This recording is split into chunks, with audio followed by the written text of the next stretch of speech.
Programa não recomendado para menores de 10 anos. Computador vendido em loja de departamento no Brasil. 40 anos do Apple I. Tumpando a ROM com o Audacity. Usuários se encontrando em abril.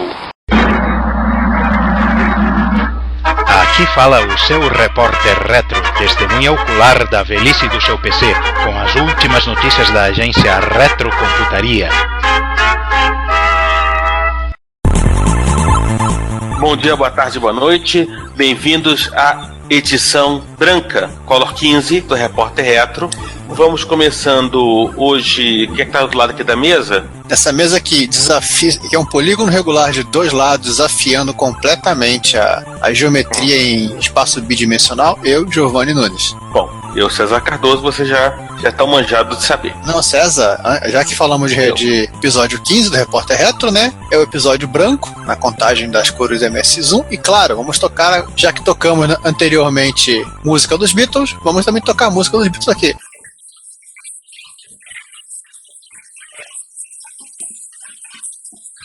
Bom, vamos então começar pelo começo. Vamos começar pelas efemérides. Vambora, 2016 das efemérides. Começamos com uma efeméride importante. Se bem que o autor não considerava assim tão importante originalmente, né? Na verdade, a efeméride que acabou sendo comemorada foi muito mais a efeméride da empresa, né, que fez esse computador. Mas, né, enfim, todo mundo já falou dessa empresa, vamos falar do computador, né? Estamos falando dos 40 anos do Apple I, que saiu ao mercado um pouco depois que a Apple foi incorporada como empresa, né, na época Apple Computer. Ele foi lançado em abril mesmo, né? Foi questão de dias. Isso. Foi lançado em 11. Isso. O Apple I é de 11 de abril de 2016. 76, aliás. E, apesar de que vocês procurarem Apple I nas Wikipedia, virem aquela caixa de madeira bonita, por favor, gente, não acredite nessa imagem. O Apple I era tão somente uma placa. Ele não tinha gabinete, ele não tinha teclado, ele não tinha nada. Ele tinha apenas a placa que você ligava e fazia do seu jeito. Usava do seu jeito. Você poderia conectar um terminal de teletipo, você poderia... Ele não tinha saída de vídeo, inclusive. Ligava sua fita cassete, fazia seus programas, ligava um teclado, mas assim, ele não tinha entrada de... Ele foi uma brincadeira. Conta a história que o Oz ele começou a fazer um terminal. Não tinha saída de vídeo, sim. Ele começou a fazer um terminal para acessar a rede da faculdade, o campus da faculdade, que fosse um terminal VT100, né? Ele começou a construir o bichinho e no meio do caminho ele percebeu que poderia dar um pouco mais de inteligência ao bicho. Então ele acrescentou o processador. No final, o que você tem na realidade é um computador com um emulador de terminal embutido. Então ele tinha uma saída de vídeo mono. E o link que a gente vai colocar é um link do Sydney Morning Herald, que recupera uma reportagem feita com o Jobs e com o Voss em janeiro de 79, pelo jornal australiano The Age, e que tem, obviamente, um Apple I, né, numa case de madeira, porque, né... A case de madeira, na grande verdade, foi um computador específico, uma máquina específica, um dono, né? Se procurar na Wikipedia tem o nome do sujeito, o garoto ele comprou esse computador, acho que tá vendido na época a $666, se não falo em memória, e o pai dele montou um case para proteger o equipamento, né? Que ficou essa imagem que todo mundo conhece. E avançando um pouquinho no futuro, né? Isso. Quase 5 anos depois, porque vamos chegar a 3 de abril de 81. 3 de abril de 81 foi o lançamento do Osborne 1. E, portanto, o lançamento do laptop mais ou menos como a gente pensa num laptop comercialmente falando. Por mais que carregar quase 11 quilos para cima e para baixo não seja uma coisa das mais agradáveis, né?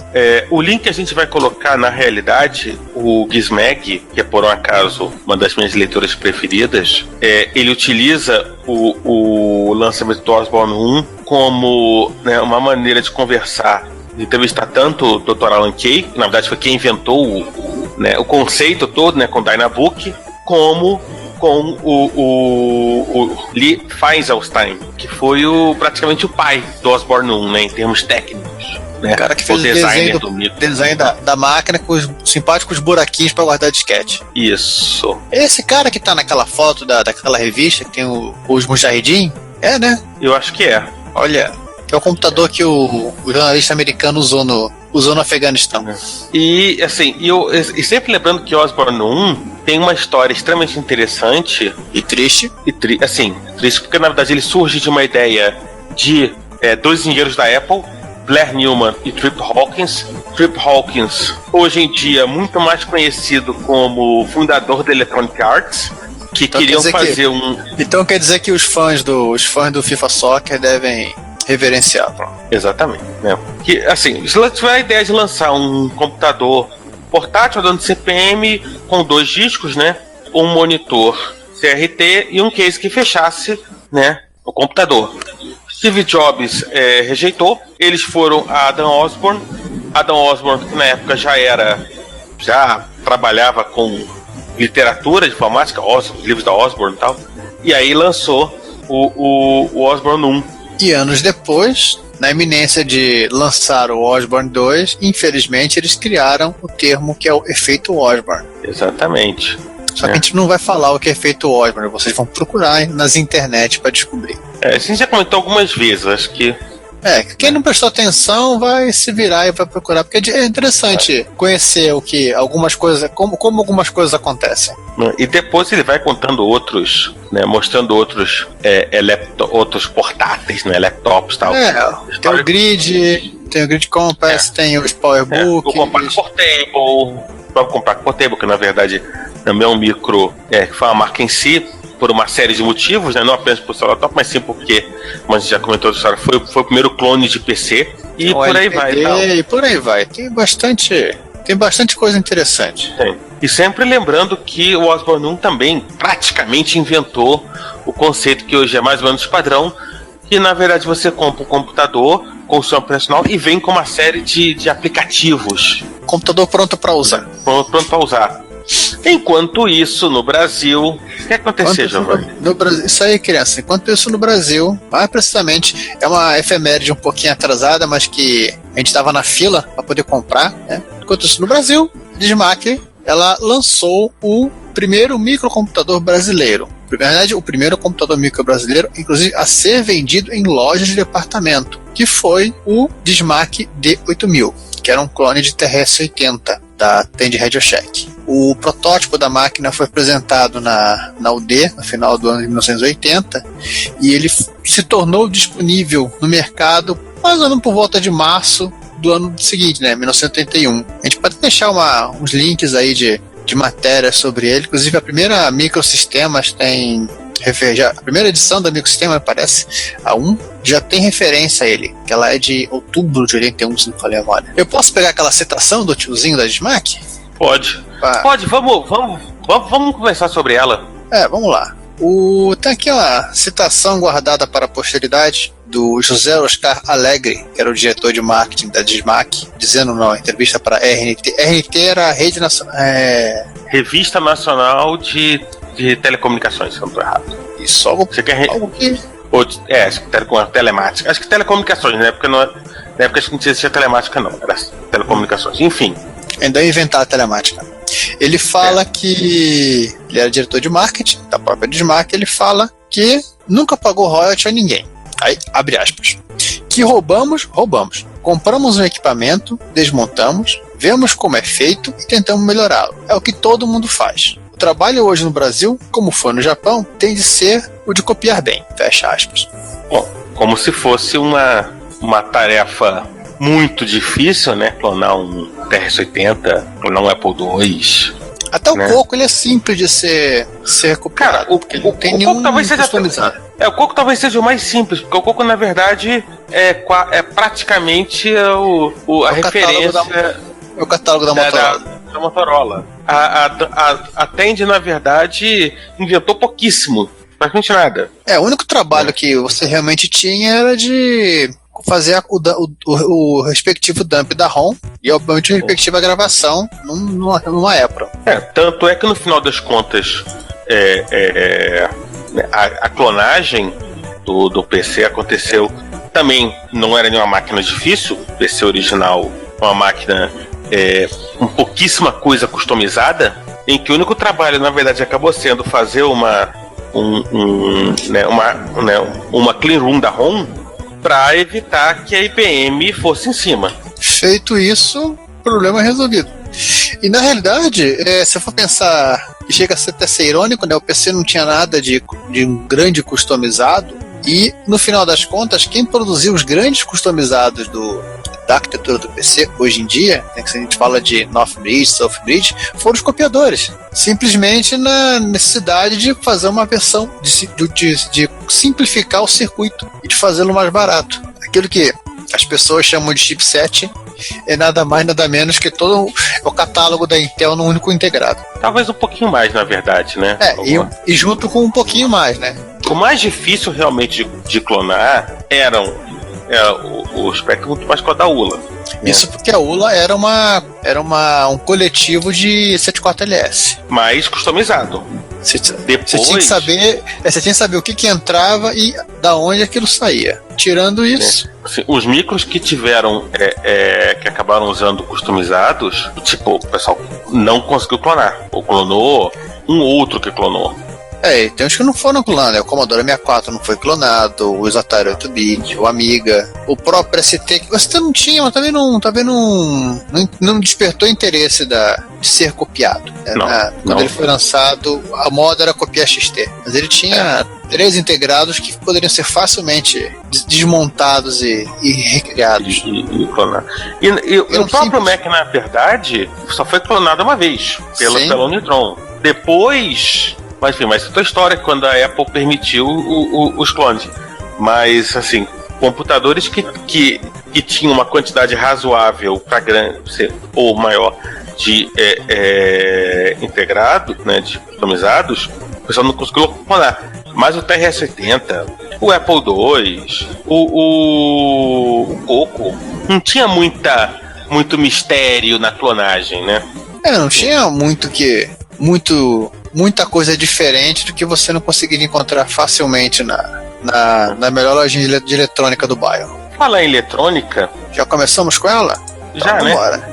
Já estamos aqui mesmo. Sessão Hackaday, né? Vamos começar então com um cidadão que pensou: eu quero um joystick pro meu, no caso, Amiga 500. Cara, conseguir um joystick novo pra Amiga 500 é caro, né? Seja novo, seja usado. A Amiga 500 é um joystickzinho de padrão Atari, não tem muita dificuldade. Você não vai conseguir achar facilmente um gamepad, né? Aí o que ele fez? Né? Ele pegou um keypad numérico e transformou no joystick. Ele pegou um teclado de telefone e transformou no joystick. Teclado de telefone. Que aliás deve ser muito mais interessante para jogar algum jogo do que usar o joystick de manche, né? Não, certamente. Assim, tem muitos jogos que, assim, você tenta jogar com joystick, você desiste para jogar no teclado. Você não consegue. Eu imagino realmente que eu particularmente, eu sempre fui prego em Nemesis e tal, mas em joystick é pior ainda. Não, se tentar jogar Nemesis no joystick de manche, esquece. Então realmente o tipo de jogo foi feito para gamepad. Foi feito para você ter um mínimo de movimento para selecionar uma direção. Então, assim, eu realmente, no final das contas, a ideia, e é uma ideia que, como o Amiga usa o joystick do 9 pinos Atari, eu acho que pode ser feito em qualquer computador que utilize esse padrão de pinagem. Sem o cara fugir muito aqui da história, é tranquilo. E realmente eu imagino que vai ser mais interessante do que o joystick de mancha para muitos jogos. Eu só entendi o que significa o PN aqui quando ele botou a tecla 5. Eu também não entendi. Que o Fire é 0. Ele botou um Fire no tralha e não deu pra ler o que deve ser o asterisco. Left ground. Enfim, também não entendi. Se alguém conseguir entender, né? Alguém consiga ter um pouquinho. A gente tá aí à vontade pra ler aí de qual é. Vai tentar explicar pra gente o que é o. É down. Não, 5 é down. Up é 2 e 5. Certo. Ele não foi muito saudável nas escolhas que ele fez, né? 2 é up, 2 é up, 5 é down, 7 é left é 7 e isso. O 9 é right. 0 ele fez um T. Assim, eu também não sei se na verdade acabou sendo mais fácil pode ter por sido causa de isso. pinagem ou de fios, enfim, essa coisa toda, né? Depois te manda um joystick. Depois te manda um joystick legal pra ele. Mandar um joystick da Dynacom pra ele. E beleza, né? Isso não se faz com as pessoas. Qual o segundo item da lista aí? Meu amigo, você que tá aí, precisando de um pau marrom, né? Como é que eu vou de um pau marrom, meu Deus do céu? Como é que você vai dar um pau marrom de uma máquina que talvez não seja tão fácil abrir para remover a ROM? Isso. Solução simples, rápida e direta. Audacity. Audacity. Como assim Audacity? Vamos lá, vamos tentar explicar para as pessoas que são um pouco mais sãs. Assim, no caso ele tava com um Sharp Pocket Computer PC, acho que é o PC 1500, enfim, é um Pocket Computer 1500 ou 1600. Ele usou também uma extensão, uma Sharp PC150. Sharp PC 1500. Assim, é o PC 1500 que ele usou, né? Porque ele usou também um Sharp CS150, que é uma impressorinha que também tem duas interfaces de áudio que você usa normalmente para transferir código entre os pocket computers e o cassete. Você gravar programa em cassete, recuperar essas coisas todas. Você que gosta de sofrer, gosta de esperar, quer gravar as coisas em cassete porque você acha o máximo, tá aí disponível. Mas qual é a graça disso? Isso não vai trumpar ROM. E se você souber como. Agora a gente começa a discutir. O que ele fez, né? Ele pegou o Basic, que tem embutido nessas calculadoras, que aliás pela cara que é uma sintaxe, tem cara de ser um simpático dialeto de Microsoft Basic. Ele usou um comando chamado cassette save para salvar no cassete. Essa linhazinha aqui do M deve ser para dizer que é um bloco de memória, e salvou em fita cassete os 32 KB. Deve ter demorado, hein?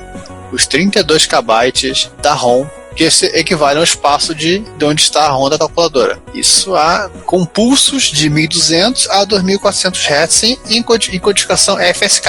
Não entendeu nada, né? Enfim, baixou a ROM, né? E copiou pro Audacity, gravou no Audacity, vamos dizer assim. Gravou o dump em ondas sonoras. Obviamente, a codificação ela marca um desenho para um desenho para 0. Ou seja, todo mais que tem que fazer é uma pequena rotina, um pequeno trecho de programa que vai analisar até o áudio de intervalos específicos, mesmo em decorrência da velocidade de gravação, que deve ser padrão na calculadora, e verificar que onda você tá pegando, que som você está pegando. Se for um valor específico é 0, se for outro valor é 1. Felizmente você tem 2 valores disponíveis, né? E assim, do começo ao fim do arquivo de áudio. E no link do Hackaday ainda coloca link para outros, no caso para calculadoras da Casio, né, Pocket Computers da Casio, para quem estiver interessado, né, o Pocket Tools vai ajudar para quem tem os Sharp Pocket Computers, né, para fazer todo o trabalho de conversão. A sorte dele é que a modulação aqui deve ser bem simplificada, né? Uma onda para 1, uma onda para 0. Se fosse uma dessas ondas de quadrante, que é o que o pessoal utilizou no final das transmissões de modem a 56K, a 14400, a coisa é mais complicada. Mas aí é aquela história, por exemplo, provavelmente a Serial nem aguentava. Né? Então, assim, não tinha muito o que inventar. Assim, você vai tentar inventar muito, a Serial não aguenta. A Serial aguentava, né? Quem não aguentava era a linha telefônica. Fala, tio. Neste exato momento, materializa 109 por som de teletransporte.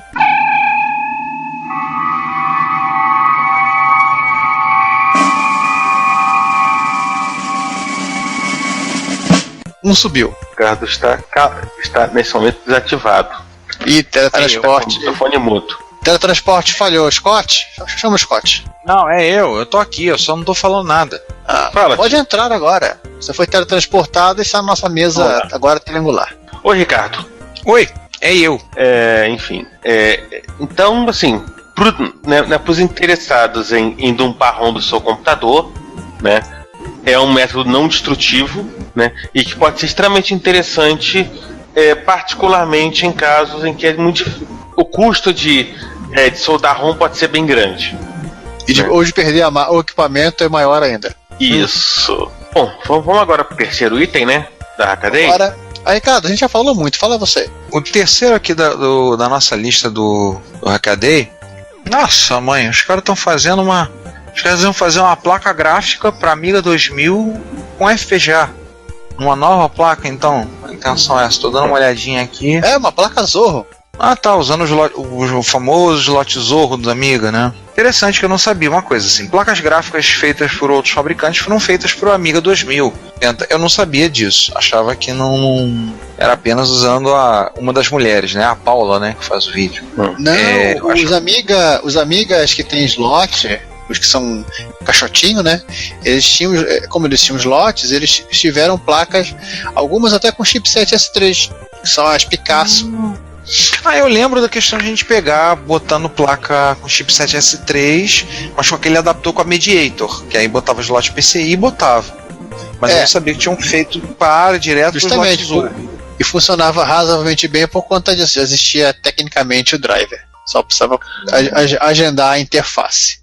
Interessante que o sujeito aqui que ele fez, então, ele fez a sua própria Zorro Kart, sua própria placa no slot Zorro, usando uma placa de desenvolvimento FPGA, uma Papilio Pro, contendo um Xilinx Spartan 6 para fazer todo o trabalho pesado. Por quê?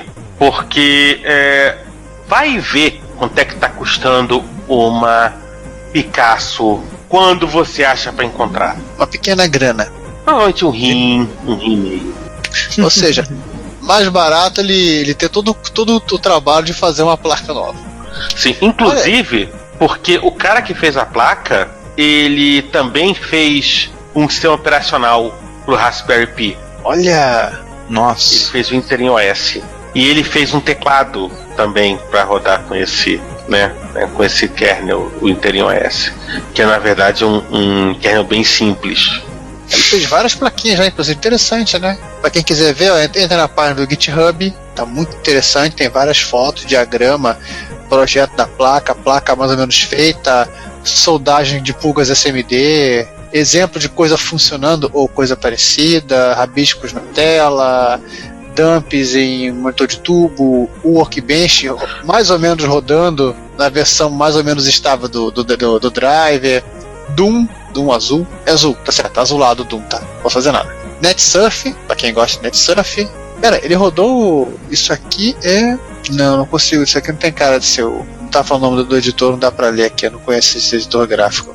Tá aqui, é o Xpaint, imagem de vídeo, Doom com as cores corretas, e a principal, melhor de todas as fotos, ele mexendo na Amiga e o cachorrinho dele clamando por atenção atrás. Coitado. Coitado do cachorro, claro, né? A Tina, segundo ele, ajudando no debugging. Mas quando vê um bug, o cachorro late. Né? Vamos à próxima. Nossa próxima. Ainda falando de Amiga, você quer... Sim, continuamos falando de Amiga. No Hackaday, imagens digitais do Amiga. Então, interessante. Ele tá se lembrando, ele começa lembrando que a abertura de alguns seriados, coisas, o Amiga com a Video Toaster foram muito usados para computação gráfica nos anos 90. E disso eu lembrar daquela série Sequest, DSV, Babylon 5, ele cita aquela série nova, Better Call Saul, de propósito para lembrar uma Amiga. A gente fez. Se estivesse agora entre nós, o João lembraria dos filmes pornô que tem uma Amiga ajudando. Deus me livre. Enfim, a gente fez uns posts em abril envolvendo a Amiga e tem televisão, caso televisão acabe. Televisão, produtor de vídeo, a televisão acaba, que é um post extremamente interessante. E o artigo fala sobre o uso de scanners com a Amiga, né, de imagens digitais. Então ele comenta sobre scanner de mão, um scanner de mesa ligado na serial, né? Aqueles famosos scanners de mão que geravam saídas incrivelmente precisas, né? Extremamente precisa, só que não. Como é que você encostava o scanner na parede para não girar e você conseguia girar mesmo assim. E aí tem um artigo muito interessante falando sobre captura de imagem, como eles fizeram com a Amiga, né, para captura de imagens, digitalização de imagens. Interessante que o artigo que eles fizeram, o vídeo que está disponível, a preparação para VCF está em 4K, uma versão do vídeo em 4K. Eles não gravaram numa Amiga, né? Não gravaram. O Anthony e o Bill, eles são do Guru Meditation.org. Eu lembro de ter visto uns vídeos deles mostrando os emuladores de drive da drive de disquete ligado no Amiga na edição passada da VCF. Agora, uma coisa que é engraçada, né? Você pensar. Eu lembro que na época a gente, com o MSX, tudo, tinha uma fascinação por ter equipamento digitalizador de vídeo, digitalizador de imagem, ligar uma câmera, capturar a imagem no computador e não sei o que. Olhando, todo mundo falava, a própria propaganda da CVS, né? Aquelas imagens capturadas que o Ademir Cachano fez, colocou, tinha na propaganda lá, digitalizou, e todo mundo ficava impressionado. A tal da MSX Eyes, que a Knight Software quer lançar, e tudo. Que é a cópia da iView, algo parecido que é do Apple II. Eu vi uma história do Cachano com esse negócio de que ele vendia o kit, né? E digitalizava as fotos, né? Ligava uma câmera e copiava, né? Digitalizava no MSX para o proprietário levar sua foto digitalizada. Olha que legal. Parece que tem uma história de uma família que chegou no sábado e teve que digitalizar a foto de todos os integrantes da família. Bem feito. Mas assim, eu fico pensando o seguinte: naquela época tinha muito disso, né? Todo mundo falava, o sonho dourado de muitos era o digitalizador da Sony, o HBI V1. Cara, hoje em dia. Mas hoje em dia, qualquer coisa mas também é aquela história. Assim, acho que são duas coisas. A primeira hoje em dia é muito mais fácil você digitalizar. Você tá aí do teu lado, você pega a câmera do seu telefone, do seu notebook, você digitaliza, você escaneia. E segundo, queira ou não, eu acho que tinha tinha força na cabeça das pessoas, assim, porque era um negócio que sempre foi considerado magia negra e que de repente estava ali de uma certa maneira disponível para todo mundo. Assim, teve um certo momento que acho que todo mundo, ou quase todo mundo, começou a gravar nos anos 90, né, a fazer gravação de vídeo, né, a parte da câmera, aí estylizava, colocava efeito, tal, fazia lá as suas fitas cassete das festas, aquela coisa toda. César, uma pausa, por favor, não neguem. Eu acho que meio mundo fez isso em algum momento dos anos 90, por exemplo, indo um pouquinho mais pra frente, né? E realmente, assim, ali pela segunda metade dos anos 80, assim, era uma coisa que, né, assim, a gente babava. E eu acho que muita gente se decidiu a comprar o Amiga por causa disso. Mesmo que nunca tivesse digitalizado nada na vida, não tivesse nem comprado o digitalizador. Que ele não vinha com o Amiga. Mas o simples fato do Amiga poder fazer, assim, o cara comprava Amiga naquela, tipo, não, um dia eu vou fazer isso. Talvez nem fazia, mas já tinha comprado Amiga. Tem um vídeo do próprio pessoal da New Tech. Esse vídeo é de metade da primeira metade da década de 90, que inclusive tem aquele garoto que todo mundo ama de paixão, somente hoje é um adulto, né? Somente Sheldon Cooper deve amá-lo de paixão, que é o carinha que faz o qual é o nome dele? Eu próprio, ele aparece, que ele vai citando, eles vão falando nessa propaganda como hoje, naquela época, era fácil qualquer um fazer seu próprio programa, seu próprio programa de vídeo. Inclusive o Tony Hawk aparece também nesse vídeo promocional, que faz que anuncia a toaster do Amiga 4000 ou do Amiga 3000, que você poderia ter uma Amiga, a toaster e uma filmadora, e tudo que você tinha literalmente seu estúdio de gravação e edição de vídeos.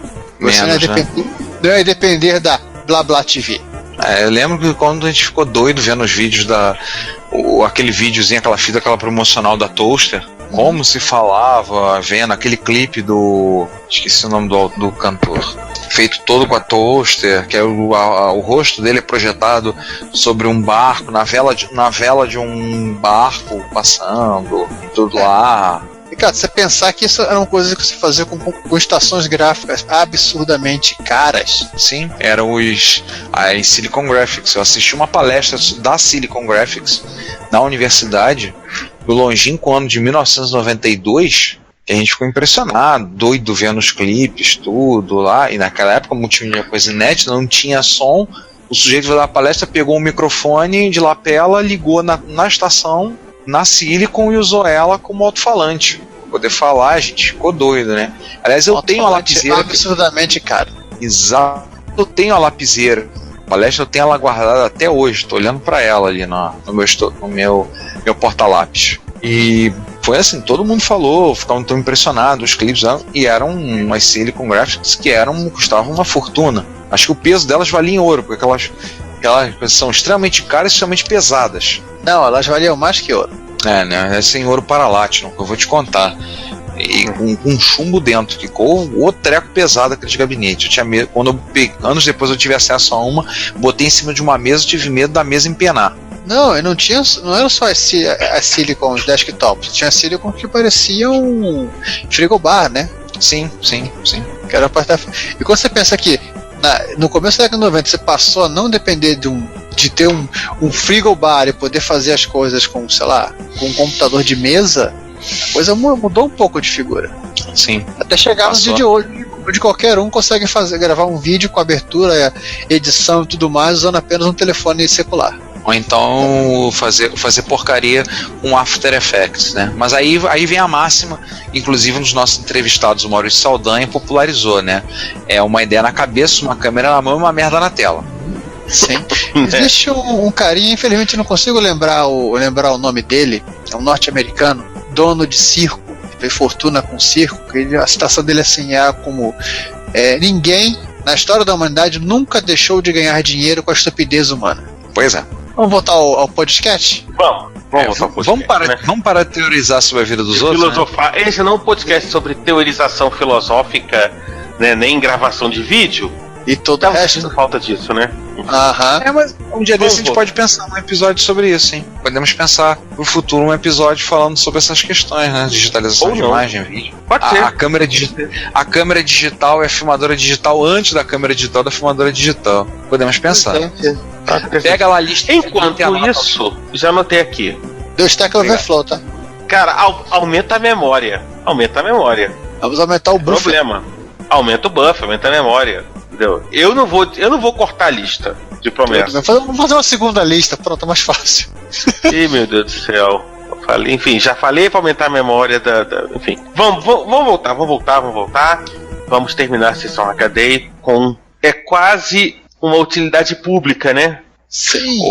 Como se virar no datasheet. Tem carburador aqui? Não tem.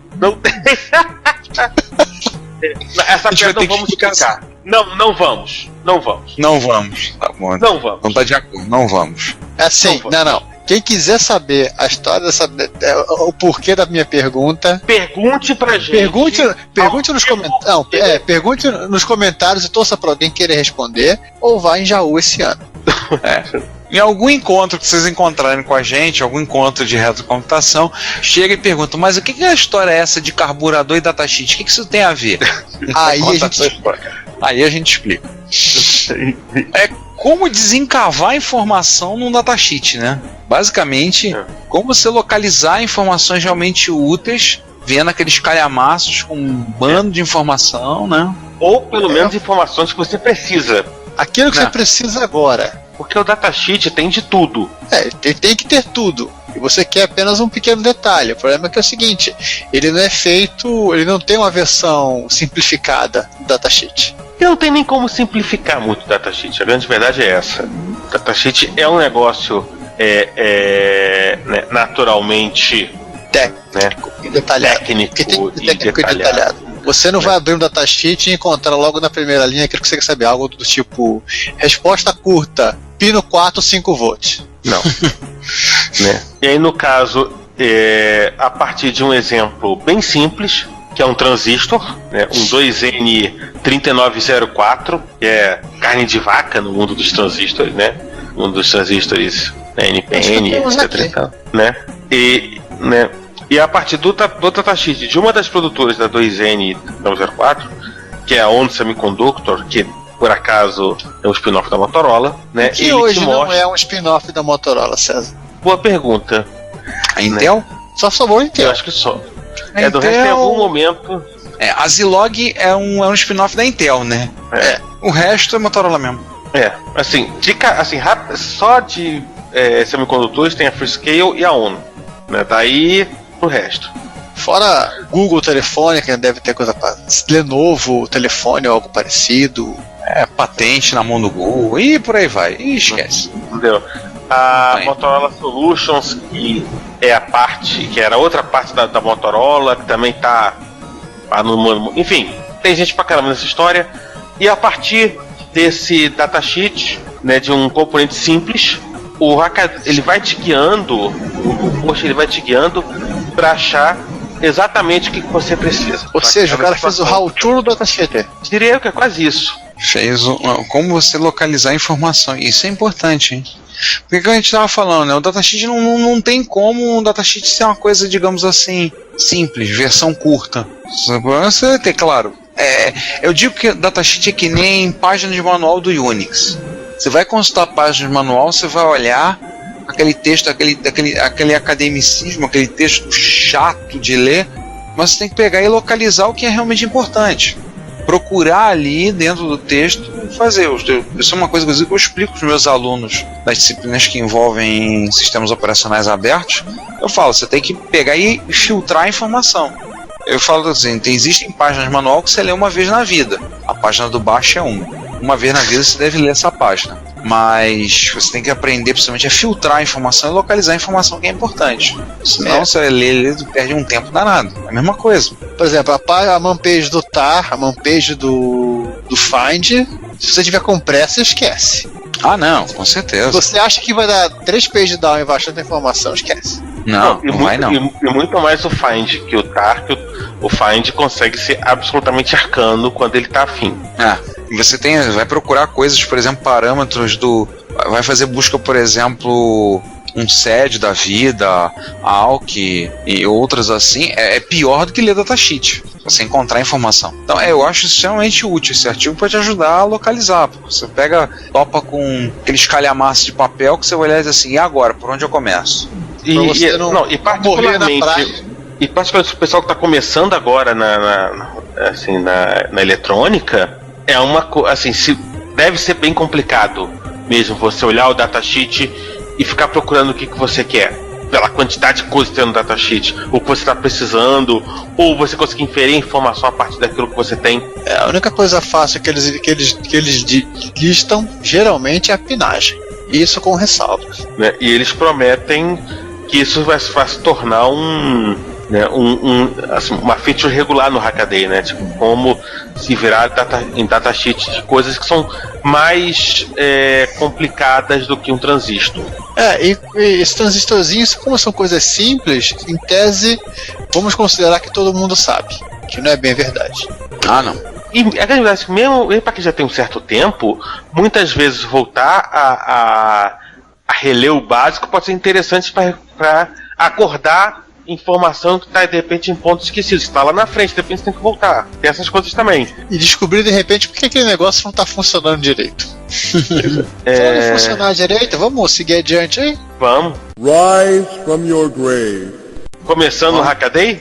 Sim. A gente está fazendo essa é uma interface, né, entre a sessão Hackaday e a sessão Rise from your grave, já que nós estamos falando da recuperação.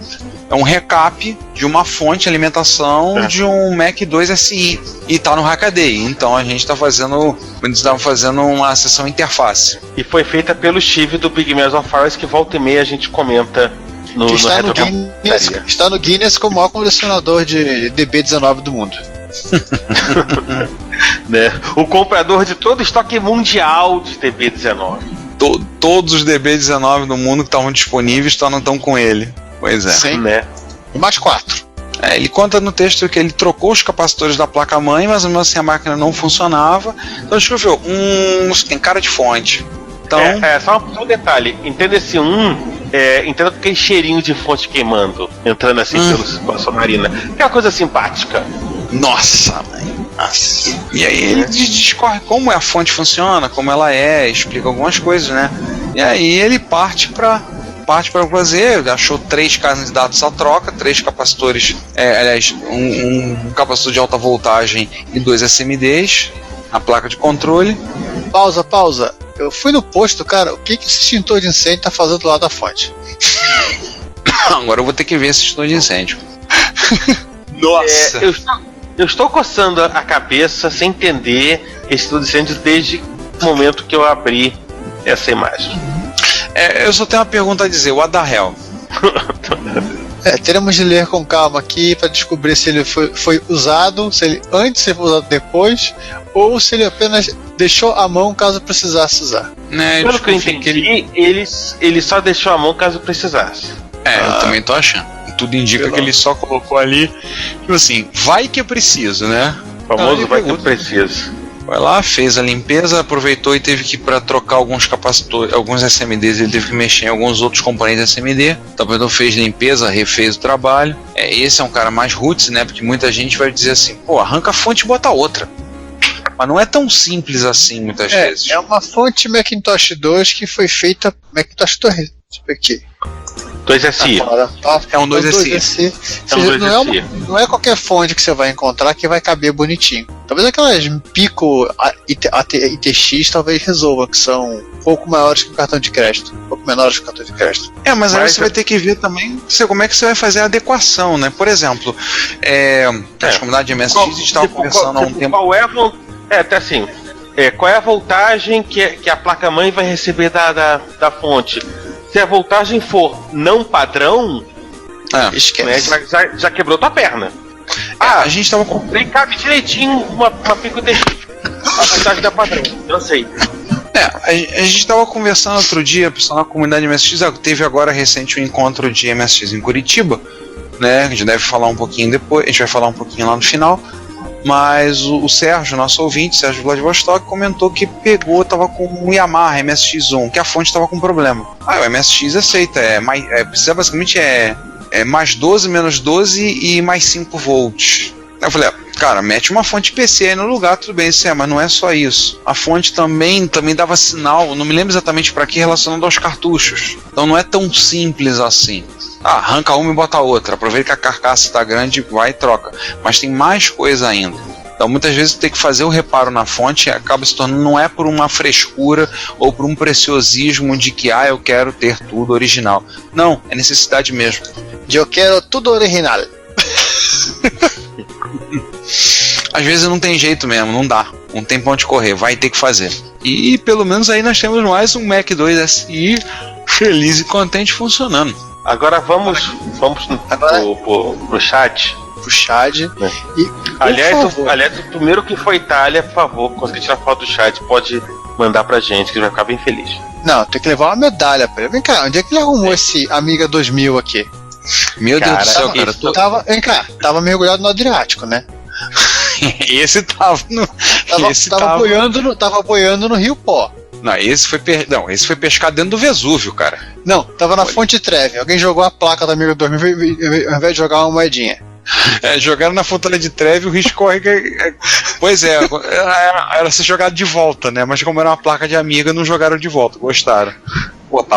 Tá feia a coisa, cara. Não dá pena. E o problema basicamente foi vazamento de uma bateria. Só isso. Só. Eu diria que o problema é tudo. Só, né? Black Screen of Death. Correu algumas placas que não dá pra ver a olho nu. Ele comenta. E já foi. Limpeza, tudo. Desmontou, foi lá, pegou, limpou, refez os conectores. Todos os conectores estão com ferrugem. Mas no boot estão ali. Teve que fazer 12. Gente, eu vou falar de novo. Ele teve que fazer 12 pontes. 12 bypasses. Caraca. Trocou o soquete do teve que fazer 12 bypasses. Não, assim, só pra. Ele teve que fazer 12 bypasses. ele teve que trocar 7. Ele começou trocando 4. No final, teve que trocar mais 3. Trocou 7 chips de RAM. Trocou um 74LS 373. Enfim, trocou o Kickstarter. Trocou o socket do Kickstarter que foi deflorado. Trocou socket, trocou chip. Ele na bota aqui. Eu faço bem curto. Eu não gosto de escrever muito porque eu não tenho tempo, não gosto. Mas escrevendo, fazendo. Nossa! Gente, vale a pena ver as fotos que ele. Se você não tiver tempo para ver, veja as fotos do antes e do depois. Como ela estava e como ela está. Assim, é de bater palmas. É de bater palmas pro chat, porque o que ele fez com essa placa de Amiga 2000 é de bater palmas. Bom, mas continuando em Commodore... Peraí que eu ainda tô chocado com a oxidação aqui dos conectores DSA. Ricardo, só um detalhe, vocês viram a foto da placa-mãe inteira? Vocês repararam os slots familiares do lado dos slots Zorro? Parecem ISA? Sim. Eles são ISA. Você ligava placas ISA nos Amiga 2000 e 3000. Tipo, placa de rede, pra vocês terem ideia. Não. Aí para continuando em Commodore, ele resolve dar manutenção num Commodore arrastável, né? Sim, um Commodore para quem é forte. É um SX64. Foi o quarto SX64 dele, e ele comprou esse SX64 em TSC a princípio para servir de, né, para ser canibalizado, para custar algumas problemas estéticos de um dos SX64 pau que ele tem. No final ele acabou desistindo. Né? Limpou o case externo, que a coisa tava feia. Tava nojento, pelas fotos aqui. Comeram pudim em cima do computador, pra vocês terem uma ideia. Né? Não, derrubaram o pudim em cima do computador. Esqueceram de limpar. Nossa, ficou um caldo de 30 anos de pudim. É pudim fossilizado. Trocou a PLA. Não, uma coisa comum dos Commodore, a PLA. E, né, trocou um dos locks do teclado e pronto. Tá ali um NTSC bonitão. E cheiroso. E sem pudim em cima, né? Só um detalhe, esse negócio da PLA, dos Commodores, o PLA é um chip que ele é um integrador ele é um bonsai de 74LS, né? Ele tem uma série de portas que você poderia implementar no 74LS dentro do único chip. E cuida de toda a parte de mapeamento de RAM e ROM, de slot, né? Que seria o app da MSX faz. Só que ele é um chip que esquenta, que é uma desgraça. E dependendo da utilização, ele pode pifar. E é o que mais acontece nos Commodores. Ele é tão mais usado que o 6510 ou o VIC-2. E quando ele pifa, tela preta. Aí ficou bonito esse micro, hein? Ficou. Continua sendo tijolão. Monstruosamente grande, mas ficou bonito. Mas é um tijolão que você pode apresentar pros seus pais agora. Não é que nem aquele meu vai numa Starbucks. Agora pode ir numa Starbucks com ele. Só levar uma bateria de carro junto. Não, pede uma tomada. Não, pede uma tomada, mas aí você tem que verificar a tensão. Não vai fazer efeito um coreano conhecido nosso que espetou um Turbo R de 100 volts numa tomada de 220. Abraço pra você, Kim. Não, e hoje em dia, depois que ele foi consertado graças ao Ravazzi, ele tem o único TR bivolt da face da Terra. Né? Sistema solar. Por aí. Agora alguém me tira uma dúvida, o que é um Luxor ABC80? É um computador egípcio? O Luxor ABC80 é um computador sueco.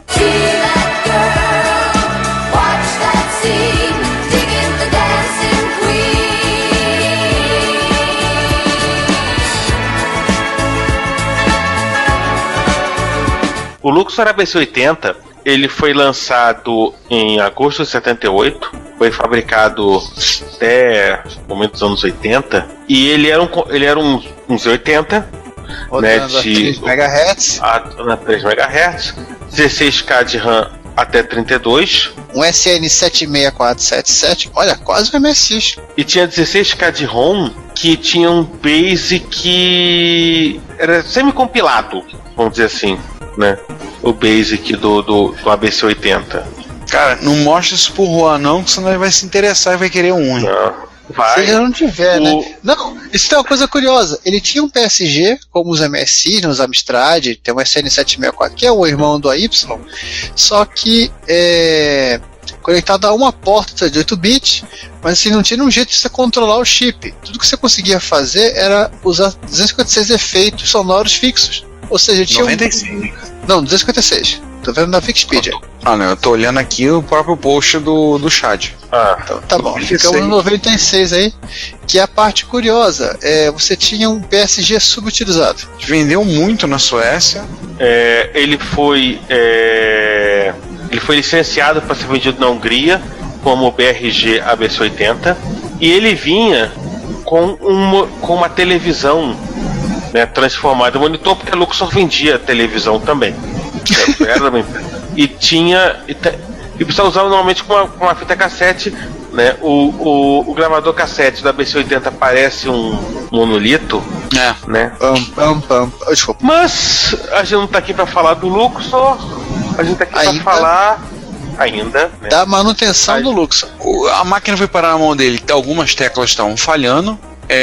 Não tinha mais 17 volts e obviamente por não ter o mais 17 não ia ter o mais 12, problema na fonte, curto-circuito na fonte, dentro do monitor. A fonte era embutida no monitor, num esquema feito Amstrad nele? Olha, bem capaz. Tô vendo, porque o monitor é padrão, né, pelo que eu tô vendo. E problema no gravador de cassete, o mecânico tava engripado lá. E aí teve que trocar, tipo assim, quase todos os capacitores de tântalo, trocou um fusível no monitor, foi desmontar o gravador cassete para poder arrumar, tacou lubrificante, a graxa do lubrificante ia todo pro espaço. Arrumou o teclado, onde tinha que arrumar o teclado.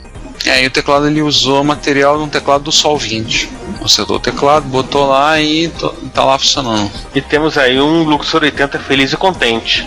Pra você poder fazer esses programas que tocam músicas do ABBA. Exatamente. Ou do Ace of Base, né? Pode escolher. Pois é, né? Ou provavelmente de alguma banda de metal. Eles só mandam os pops pra fora, os metal ficam lá com eles. Né? Porque, né? Eu acho que, enfim, né? Senão alguém vai notar que não falamos das bandas de metal nórdicas. A pessoa vai achar que a gente não sabe que elas existem. Exatamente. Elas existem, elas só se escondem da gente. Porque elas estão pelos campos, pelas florestas nórdicas. A gente conhece quase todas, inclusive, até mesmo as mais obscuras, como Satanic e Hellmaster. Bom, vamos agora deixar o ABC80 de lado, porque o Chad... Saímos das 3 letras e vamos para outras 3 letras. Outras letras. O Chad pegou um TRS-80 Model 1 L2... né, e fez a festa. E ele começou a fazer. Ele fez uma série, 3 posts mostrando coisas que ele foi mexendo nesse TRS-80 Model 1 L2.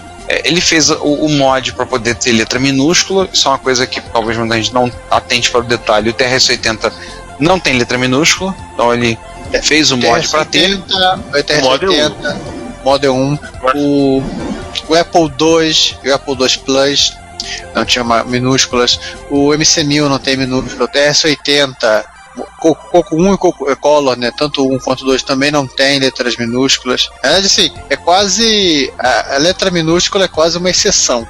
Bem, hoje em dia tem gente na internet que sequer sabe que tem letra minúscula no computador, né? Não, eles só sabem pressionar o botão de caps lock, ligar o caps lock, travar, escrever e botando 3 pontos de exclamação depois. Se você, o caro ouvinte, é um que faz isso, pode ter certeza que eu desprezo a sua vida. Além disso, o que mais que ele fez? Ele foi resolver o problema de vídeo Snow, né? Que são aquelas linhas pretas, coisa pontilhada preto atrás dos caracteres em branco. Né, que acontece muito quando você tem uma passagem, né, de mudança quando a memória que o endereço de memória que vai ser escrito na tela é justamente o endereço de memória que o Z80 tá fazendo, ou alguém tá mexendo com alguma coisa, então dá aquela sujeira. Isso é um problema, acontece, ele fez basicamente ele foi aumentar a prioridade do circuito de vídeo, colocar na frente do processador para corrigir esse tipo de problema. Sim, crianças, o TRS-80, quem desenha a tela é o Z80. Pois é, né? Existe um momento do processamento que o Z80 para o que ele está fazendo e vai desenhar a tela. Nesse post, ele traz um artigo da 8 Microcomputing Magazine de 1982, no qual ele se baseou para poder fazer essa alteração. Uma velha alteração que a Tandy poderia ter feito. Mas essa máquina, ela foi catapultada pelo fabricante, né? Isso. E pra finalizar a alegria, ele colocou interface HD. Ele botou uma Quick Interface, que é uma expansão de memória. Quick Interface, é porque o autor é o Andrew Quinn, da Nova Zelândia. Veja o lado bom da coisa. Ele não colocou uma coisa tipo ornitorrinco com interface ou coisa do tipo, né? Aí a expansão de memória com botar um meta para 16K, e ele não acrescentou a Free HD, que é uma interface, um emulador de HD para o TR-100 Model 3, Model 1, 3 e 4, usando um cartão SD. Convenhamos, né? Muito melhor. Que usar fita cassete. Muito melhor que usar disquete hoje em dia. Também. Eu pude se divertir jogando, vendo e brincando com o Dancing Demon. Eu lembrei dele também. Ou então ele vai tentar jogar o Amazônia em português. Sim, olha, um italiano jogando a Amazônia. Nossa, vai ser quase inteligível. E aí, para fechar a sessão do Hackaday, mais uma do chat. Voltamos pro Commodore e voltamos para aquilo que todo usuário de Amiga terá de enfrentar mais tarde. Fez, está fazendo ou fará. Ou planeja fazer, que é o meu caso. Que é o tradicional recap e conserto, e dessa vez de 2 Amiga 600. Só para as pessoas ficarem sabendo, né? Eu fui brincar com meu amigo esses dias e eu senti um cheiro de podre. Quando eu fui ver o cheiro de podre, era óbvio o que era. Eram os capacitores. Arranquei todos eles, lavei a placa, nada foi danificado ainda, mas o cheiro já estava surgindo. Aliás, é uma dica muito interessante. Qualquer cheiro diferente no computador, abram. O vazamento de ácido produz esse cheiro de apodrecido, tanto do ácido da bateria quanto dos capacitores. Vocês vão sentir um cheiro de alguma coisa estragada, um cheiro ardido. Abram e verifiquem. Uma outra forma de descobrir que isso está acontecendo, você vai ver a oxidação dos conectores externos, né? Conector de teclado, de vídeo, mas assim, aí já está meio tarde demais. Vamos voltar a essas amigas que estão vivos, eu acho. Que é basicamente, além do recap, né? A troca da porta de joystick, porque a que estava nos micros estava com 2 pinos soltos. Alguém comeu. E um que é só o velho bom. Uma coisa, ele arrancou esse conector aqui de uma placa, de alguma outra placa. Por que ele não botou um DB9 novo? Isso aqui não é um DB9 diferente, esse conector aqui não é diferente como os conectores padrão Atari. Não, eu imagino que é o que ele tinha na mão. Succation. Né? Provavelmente era uma PCB que já não estava legal, mas ele pegou o DB9 que é o que estava funcionando.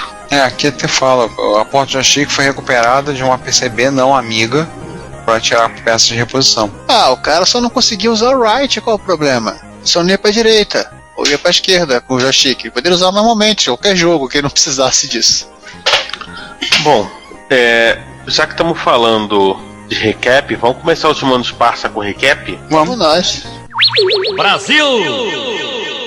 A gente já comentou dessa história, né? Mas é sempre bom organizar as coisas. E o Daniel Campos, ele organiza num post, assim, todo o trabalho que ele fez, particularmente ano passado, né? De recuperar o Codimax, né?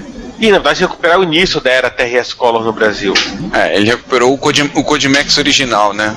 É o Codimax primordial. Codimax Prime. Ele mostrou, o post basicamente trata do processo todo de restauração da máquina, né? O que ele fez, limpeza e troca e conexão. A história de como ela foi adquirida, né? Sim. Aliás, esse post ele foi traduzido pro inglês. Tá disponível no Vintage de New World, cortesia do Paulo Garcia, que fez a tradução. Legal, hein? Então está lá para as pessoas que não falam a língua de Camões conseguirem entender o que está acontecendo e o trabalho que ele teve. Daí o próximo, a gente vai vamos fortalecer os nossos fornecedores e amigos. Falar de um que já participou com a gente, já teve presente no episódio sobre o TI-99 4A, seu Lisias, né? Lisias ou Lísias que se fala o nome dele? Eu sempre chamo de Lisias. A gente não sabe. Eu acho que chama pelo L. Interrogação Lisias, pronto. Vai com máscara mesmo. Lísias Toledo montou um repositório no Bitbucket, onde ele pegou programas digitados em revistas de microinformática dos anos 80, o que eu gosto de dizer que era o nosso SourceForge, o nosso repositório de código aberto, né? As revistas. Só a latência de download que era mais alta. Pois é, né? E tá pegando todo esse código digitado e tá colocando nesse repositório no Bitbucket. Aí a pergunta que eu tenho, alguém já botou lá o Trafalgar que saiu na Microsistemas do MSX? Trafalgar do MSX? Se alguém tiver, coloque. Tem o Trafalgar 2, né? Cara, não interessa, se tiver, coloque, porque eu digitei o Trafalgar todo, deu pau, eu não lembro o que aconteceu e eu me lasquei. E eu fiquei. Eu digitei aquele capa-espada da Input, que é um jogo de estratégia também. Digitei todos aqueles bloquinhos. No final rodava o programa e desenhava a tela e aparecia ok. Eu fiquei com tanta raiva que eu nem salvei a última versão. Nem quis debugar, esqueci aquele programa. O Alcatraz que tá na jogos de habilidade da Aleph, eu digitei o Alcatraz todo, beleza, deu erros.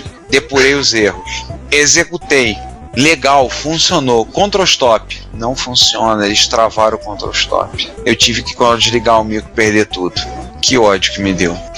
Aquela coisa na de Ctrl Stop. Aquela coisa na empolgação, né? Que você vai, digitou, horas digitando. Agora eu quero ver isso funcionando. Você esquece de fazer um save? Então, crianças, por favor, lembre-se, save antes de run, sempre. Lembre-se, né? Lembre-se daquela máxima, né? Jesus salva e Peter Norton faz backup. Exatamente. Legal isso aqui, hein? Depois tem que dar uma olhada nesse repositório dele, que tem isso que tem interessante. Ele tá colocando coisa aqui. Inclusive ele tá, ele tá aceitando contribuições. Quem quiser jogar outras coisas lá, o faça. E aí vamos falar de uma revista? Revista nova. Revista nova, né? Pra quem acha que a gente só tem a Jogos 80, tem agora a revista, uma nova revista, né? Que é a Game Ação, que saiu o primeiro número saiu agora em abril. Número 0, ano 1, abril de 2016, falando de jogos, e tem a participação de um chapa nosso, né, o Leonardo Soares, que é do Rio de Janeiro, vem no encontro de MSX, tem aparecido, tem vindo aos encontros e inclusive tem ajudado no site da MSX Rio também, está numa colaboração. Então, ele está participando da revista, legal, hein? Eu não sabia, vou dar uma lida, pretendo dar uma lidinha. Eu dei uma olhada rápida, bem legalzinha. Tem várias resenhas de jogos de Atari. Tem falando de. Tem bastante Atari. Tem MSX. Tem bastante Atari porque a namorada do Leonardo Mandou ele fazer de Atari. Não. Ela é ativa na cena atariana. Deixa eu só colocar o nome dela aqui. A Cláudia Maria. Cláudia Maria Teixeira, aliás. Ela é bem ativa no mundinho atariano. E aí, como ela é a editora...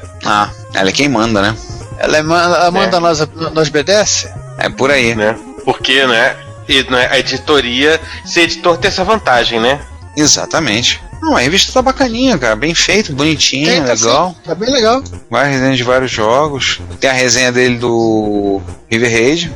River Raid com nota máxima. Do Back to the Future do MSX. Que é uma pinóide, um jogo esquisitinho pra caramba. Uma página dupla com caixas de jogos de Atari, vários. Legal, hein? Os joysticks. Giovanni, tem na página 3 um CX40. Que legal. Pra você ficar feliz, bota micro switch nele. Eu não. Interessante a explicação da questão do Atari, o Atari frente de madeira, o Sixer, né, o Heavy Sixer e o Light Sixer. É interessante isso. Interessante pra saber, porque a gente às vezes não conhece muito bem. O Darth Vader, né, que era a versão gabinete original. E aí vem a matéria falando de Atari, bem interessante. Vou ler com calma, hein, gostei. Interessa. Ricardo, eu ganhei um Quick Joy. Acho que é um Mega Star, não temos o modelo dele, é o Quick Joy SV133, que já tem todos os micro switch que eu preciso na minha vida. mais meia dúzia.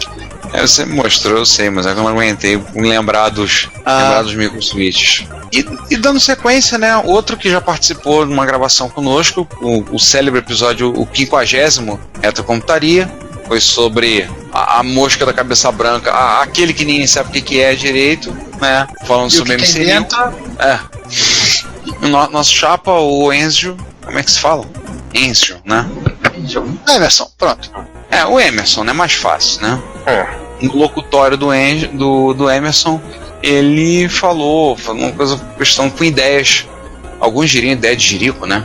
Mas ideias curiosas para botar uma ROM melhorada pro MC1000. Sim, as pessoas, entre elas, eu tô no meio do caminho, no meio desse processo, tem discutido o que fazer com a ROM do MC1000 para deixar o computador mais interessante. Aí nesse processo dele fuçar a estrutura do código para ver como tá, somente a rotina de detecção de teclado, para entender como funciona, poder implementar algo análogo ao InKey, né, dos Basic padrão Microsoft, ele descobriu que tinha umas caveiras de burro, por assim dizer, enterrada no código, que era a estrutura do fast e do slow, porque na teoria, vamos falar na teoria, a ideia dos chineses que fizeram o pai do MC1000 era que você, ao usar o Tron ou usar os comandos fast e slow, a ideia do fast e slow é que o fast seria o modo padrão e slow seria fazer um leve delay no processamento para que o programa rodasse mais lento e você pudesse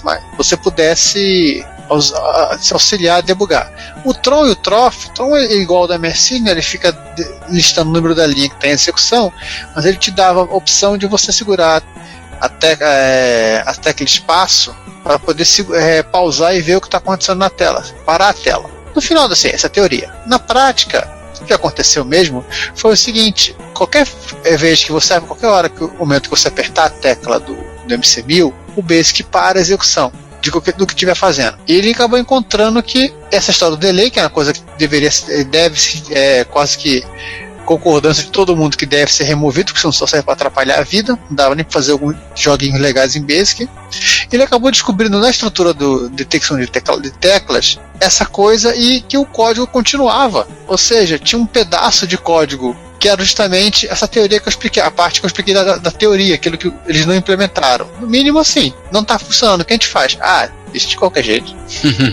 Como ele mesmo marcou, isso é completamente inútil. Quem quiser maiores detalhes, divirtam-se lendo aí Vamos falar de encontro, então? Gente se encontrando? Um monte?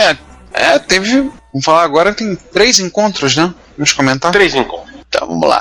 É porque não deu tempo ainda de falar do quarto, né? No momento que a gente gravou, o quarto encontro não vai acontecer. Né? Vai estar acontecendo. Vocês vão falar dele no próximo Repórter Retro. No próximo Repórter Retro vocês vão ouvir falar como é que aconteceu esse quarto.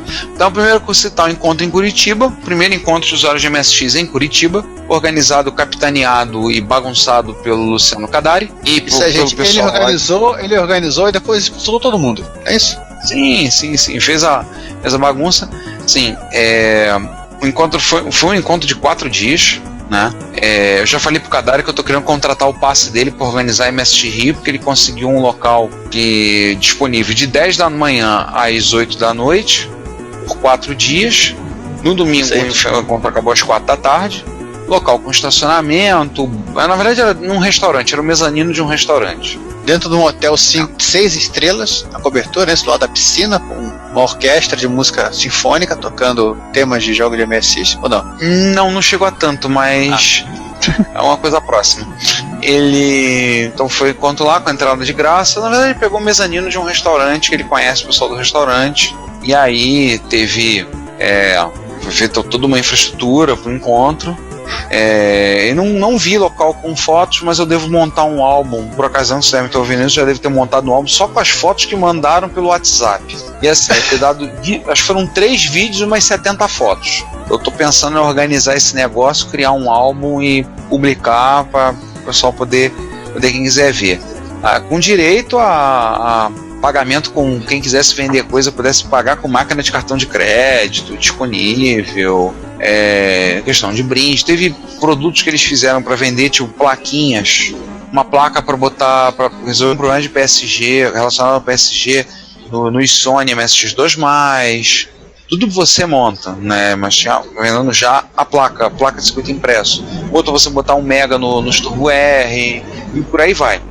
Tá? Teve, para variar, mais um prêmio, já que ele é o dono da bola. E por bola entenda-se o Rank Brasil, tem uma seção de MSX agora no Rank Brasil.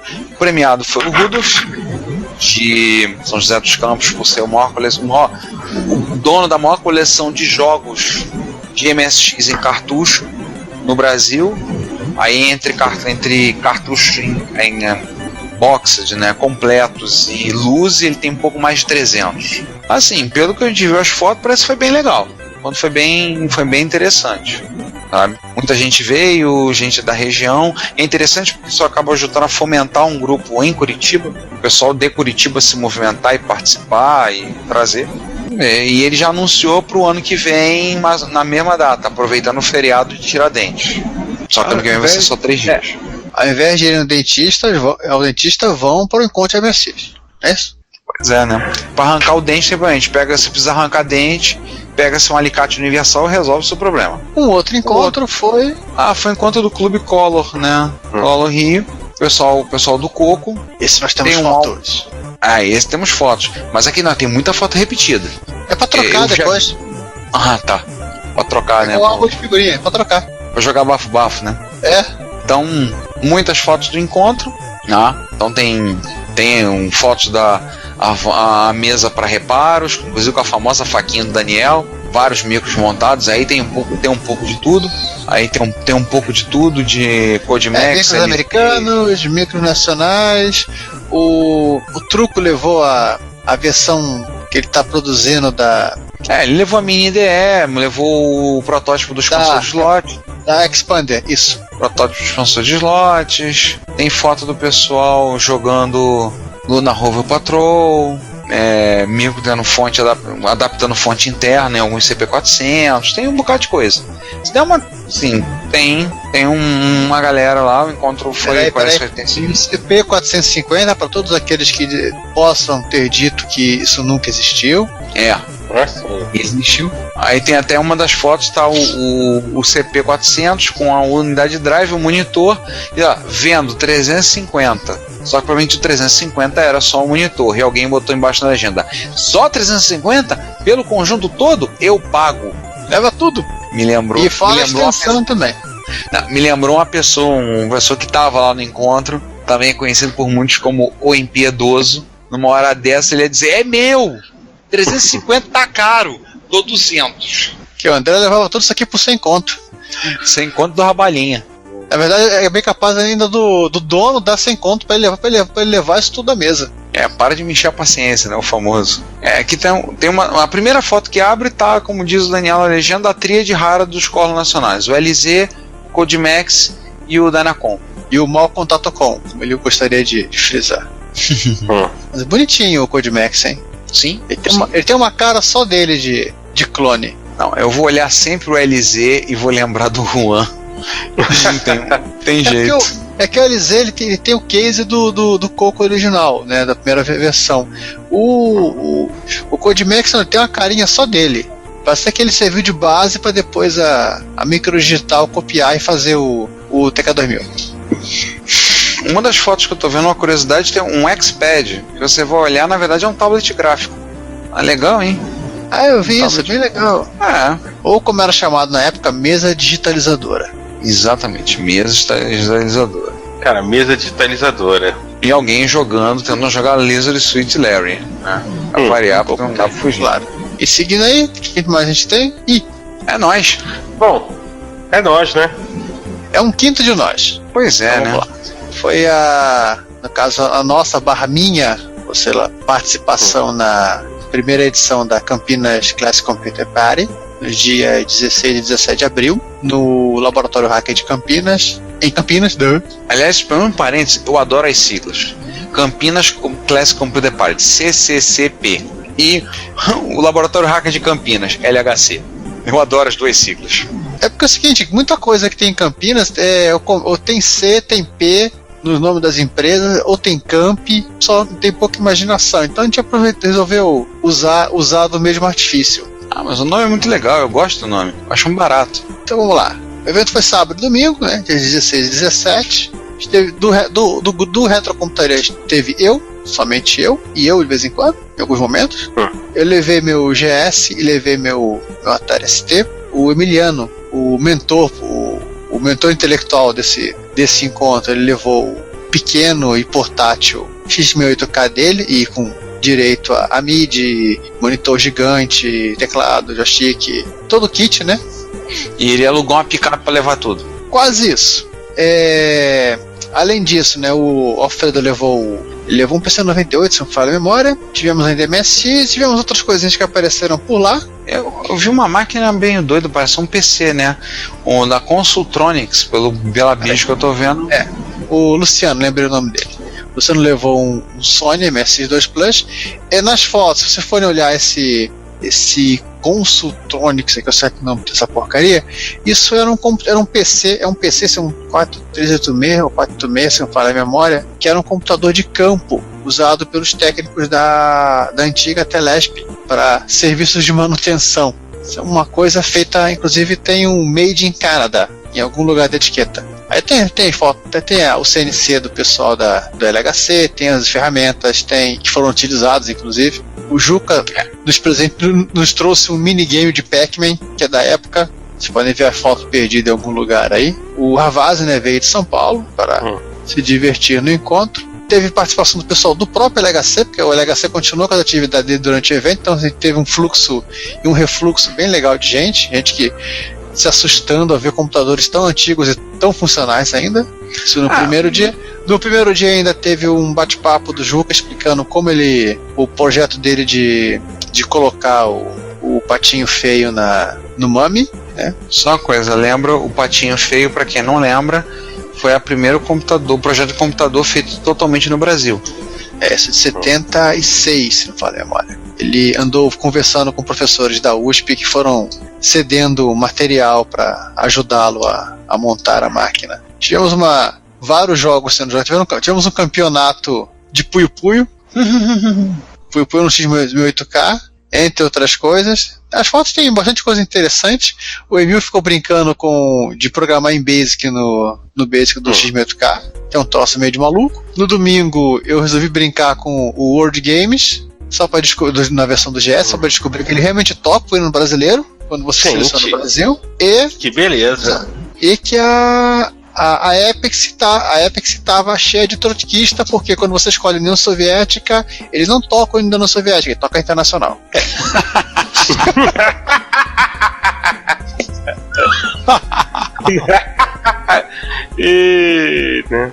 Alguns diriam que é quase nitpicking, mas realmente tem uma diferença. Pois é. Houve uma tentativa de fazer a instalação da minha Marpet X-RAM no sábado, só que foi mal sucedida. Tem foto de eu fazendo esse processo. Teve uma garotada que veio para perguntar coisas de Arduino e acabou ficando para ver os computadores velhos. Coisa boa. Não sei por quê. Mas eu acho isso mó legal. Sim. A molecada, né, de repente, ela... Até porque, na verdade, assim, um dos grandes usos do Arduino acaba sendo em micros clássicos, né? Sim. E é uma certa cumplicidade entre hackerspaces e micros clássicos, né? Sempre. Vira e mexe, um se mistura com o outro. É só para citar micro clássico aqui, no domingo apareceu um dos membros do LHC que tinha acabado de ganhar um iBook G4 com teclado Azert. Você falou, a máquina veio da Bolívia, né? Não, veio da Colômbia. Sim, o melhor de dois mundos. Só que não. Detalhe. Era um iBook G4, teclado Azert, mas estava em português brasileiro. Teclado Azert com português brasileiro. Uau. Tem alguma coisa muito estranha. Tem gente que gosta de catar milho num nível avançado. Teclado Azert é uma coisa estranha. Desculpem os franceses. É verdade, por si só já é um sempre estranho. Eles estão preocupados com isso. Poderia ser pior, poderia ser o Beppo. Lembre-se disso. Sempre pode ser pior, pode ser o César, né? É César, porque é português. Vamos para notícias que abalaram este lado da galáxia. Eu tava olhando assim, nós separamos 5 notícias e curioso, das 5 notícias, 4 tem a ver com a MSX. Nós estamos sendo muito imparciais nisso, né? Isso aí você reclama com a visibilidade do nosso ouvinte. Isso aí não somos nós que estamos fazendo, estamos permitindo que a gente não tá mutretando nada. Tá pensando uma aqui não é de MSX não, ela é diferente, ela é meio MSX. Sim, mas não tem a ver, eu tô dizendo, tem a ver com isso. Tá. Então a gente começa vamos começar da última para a primeira? Ou menos para mais? Em quinto lugar, a resenha da revista MSX Zero número 7, que eu escrevi essa resenha. Nessas horas que eu sempre falo, conhecer pessoas. O importante não é você ser o cara, é conhecer aqueles que são. E aí o pessoal da Tecnobyte ganhou uma edição da MSX Zero, porque eles colocaram. O pessoal da revista resolveu fazer uma publicação na quarta capa, fazer uma propaganda da Tecnobyte e mandaram a revista para eles. E a revista chegou nas minhas mãos. Peguei para ler, fiz uma resenha, tirei algumas fotos, coloquei lá, e eu não vou explicar mais nada, você dá uma lida lá para ver como é que é. Mas a revista é bem legal, né? Ela sai. É bem interessante. Bem no estilo das revistas espanholas de MSX. Ela sai uma vez por ano, ela sai nos encontros de Barcelona, normalmente no segundo encontro do ano, que é no início de dezembro, ela é lançada e é só vendida lá. Mas é bem legal. Uma pena que eles não têm disponibilizado de outra forma, ao menos não vi se é uma maneira de contactar eles, se eles venderiam. É só vendida lá e acho que sobra no Está com Fogo, é isso? Não sei, mas talvez seja possível, né? A quarta notícia foi as placas, entre aspas, definitiva para saída de vídeo da MSX. Depois tem até um comentário do Emiliano me corrigindo no post, que essa placa a princípio vai fazer uma saída HDMI, mas ela é bem mais do que isso. Ela é o computador inteiro. Na verdade é uma máquina inteira. Segue a ideia do Commodore Chameleon. É uma estrela da morte para matar um mosquito. É mais ou menos por aí. Você espeta na máquina e ela tem algumas coisas, alguns recursos, pode ir lá, inclusive uma saída de vídeo HDMI. Mas ela por fora, se você trabalhar com ela por fora, é um MSX completo, mais um monte de penduricalho lá. E já que a zoeira nunca termina, né? Um smartwatch 1984, né? O pessoal gosta de zoeira. Só não gosta de zoeira, gosta de polêmica. Cara, essa foi o seguinte, eu bati o olho, eu vi essa foto, não me lembro aonde a gente estava preparando os posts, aí eu tava vendo algumas anotações que eu tinha guardado. Quando eu bati, eu olhei essa foto, eu olhei, não, tem que publicar isso. Tanto que o título lá, para rir, Smartwatch 1984.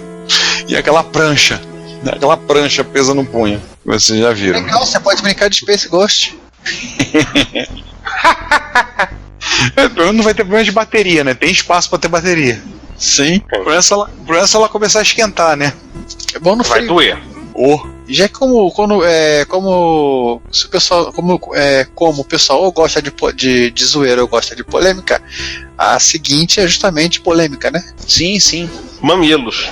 Pois é. Yankin, nosso coreano predileto, por enquanto, ele resolveu cansado de clonar a placa de som para Apple II, resolveu fazer a sua própria versão da placa, a softcard, né, a placa com Z80 para Apple II. Ele colocou o Z80 e pensou, posso fazer umas coisas, e colocou um TMS e colocou um Y.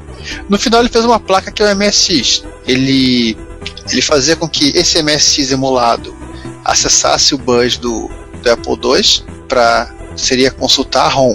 Por isso, na primeira versão, que foi inclusive quando o post foi ao ar, o MSX rodava 2 MHz, não rodava 3,58. Porém, como ele estava insatisfeito com esse negócio, a trava de 2 MHz, ele percebeu o seguinte: ao invés de deixar os 80 e o MS502 compartilhando o barramento, que não tem necessidade de fazer isso por enquanto, ele resolveu jogar tudo para os 512K de SRAM que tem a placa. Então o que aconteceu? Ele conseguiu fazer uma espécie de modo DRAM, né, como o TurboR funciona, e os PCs modernos também. Ele conseguiu os 3,58 MHz e consegue jogar agora todos os joguinhos da Konami, da Namco e por aí vai. E ainda assim, ainda consegue rodar o CP/M de Apple II. Isso acabou sendo polêmico, teve gente que não entendeu como é que funcionou. A gente comentou, falou, não, mas eles estão fazendo coisa assim assado, não sei o que. A gente disse que não entendeu como é que funcionou, e é bom dar uma explicada, né? Na verdade, a placa... Tem gente falando que é heresia, que ele iria queimar no inferno. Não, ou não. Mas a heresia é legal, né? Diferente, né? O último post ele tá com vontade de fazer os 80 rodar 7 MHz também, quando for o caso. Implementar turbo. Isso é legal. Não, interessante que ela não perdeu a funcionalidade dela, né? Ela continua sendo funcionando como uma soft card. Isso eu achei legal. E você pode jogar Circo Charlie, Kung Fu, Hyper Sport, King Kong, Goonies, Kings Valley, Bosconia e por aí vai. Zanak. Tio, roda Metal Gear? Ainda não, porque é MS1. Eu não resisti. Considerando que os posts do cara estão entre o dia 19 de abril e o dia 29 de abril, ou seja, em 10 dias o cara fez isso. Nossa. Literalmente é um esforço concentrado. Sim. E o mais legal... E geralmente é o seguinte, o que ele projeta aqui, ele acaba produzindo uma placa comercial para vender, assim como ele fez com as Mockingbirds, a Mockingbird para 2C, ele tem um drivezinho de SD, que simula a Disc 2 e por aí vai. Ele acaba produzindo isso para comercialização. Olha, ele fez um Bluetooth, inclusive, um SD Disc com Bluetooth. Ou seja, você transfere para a placa via Bluetooth e salva o cartão SD. Vamos pro próximo? E o campeão de todos, o top? Top, campeão de todos, né? Ainda, vem cá, polêmico ou zoeira esse? Não, eu acho que isso é polêmica. É zoeira, mas é polêmica. É uma zoeira polêmica. Se mamilos são polêmicos, polêmica zoeira é mamilos com piercing? Por aí. Exatamente. Vamos lá. Quantos já contou? Uns 500. Então deve ser o 501. Dos projetos, né? Os projetos de MSX3. Eu listei alguns que eu lembrava. Depois teve projeto que não foi pra lá. Depois eu falei, teve mais esse. Lembrei. Eu já falei, inclusive, pro pessoal da Tecnobyte num projeto na placa deles, que tá andando devagar, mas tá andando. Falei, cara, não dispõe esse projeto de vocês MSX3, não. Bota MSX4, MSX5, que 3 tá desgastado. Todo mundo tá fazendo MSX3, faz o 4. Bota MSXP 3,14. Boa. Fica MSXP. Pronto. Assim, é mais um projeto, a gente dizendo que vai fazer o MSX3, né? O tão sonhado, tão falado. MSX3, e esse, na verdade, o cara fez o projeto todo usando o Raspberry Pi, e na verdade, pelo que eu entendi, seria um projeto de um micro montado com FPGA, mas seria mais um micro emulado. Ele fez um desenho em CG, como seria um gabinete para essa máquina, baseado na ideia de como é que é o gabinete dos Sony 2+, do XV. Ele está desenvolvendo o projeto, é um espanhol, ele está tocando o projeto, está fazendo. Vou ser bem honesto para vocês, hoje em dia eu já ando na base do eu quero ver primeiro acontecer. Legal, eu quero ver o meu chegar em casa. Eu já participei de alguns projetos desses, inclusive de financiamento. Muito antes de existir Kickstarter, fazer um financiamento coletivo, só que esse financiamento coletivo deu com os burros na água. Então, já participei de um projeto desses e não deu em nada. Vai fazer, vamos botar, vai fazer, vai acontecer, e não saiu. Acabaram me pagando com peça, que eu fiquei com algumas, vendi outras para recuperar parte do prejuízo e... Sim, hoje em dia, pelo menos não foi com a bolsa de peixe, né? É um avanço. É um avanço. Né? E não foi uma mariola mordida, nem um choquito, nem um casal de pombo doente. Já foi um avanço na relação de troca entre bens e serviços entre a humanidade. Sim, mas é aquela história também, né? Tipo, eu acho que tem tanto projeto de MSX3 que realmente é melhor esperar que tenha, né, que esteja funcionando, né, antes de investir. E mesmo assim, não é garantido.